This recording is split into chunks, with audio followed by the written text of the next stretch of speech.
আপনি তো ওই শ্বাসকষ্ট কতদিন ধরে কষ্ট পাচ্ছেন? এক বছর মতো, 7-8 মাস কষ্ট পাচ্ছে।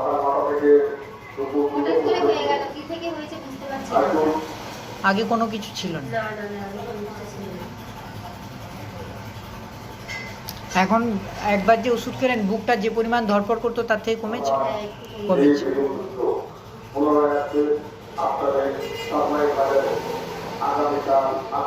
ভারী কাজ করলে এখন বুক ধড়ফড় করে। 15 দিনের মধ্যে 2 বার গ্যাস নিতে হয়েছে, তাই তো? সংসারে যা কাজ হয় একটু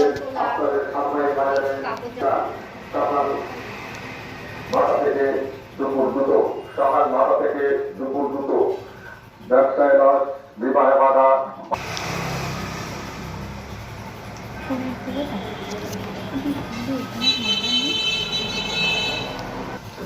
এখন কি রাতে করে আপনার পা হাত পা যন্ত্রণা করে?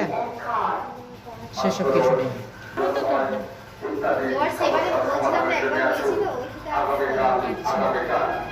খুসখুসে কাশি ছিল সেটা এখন আছে।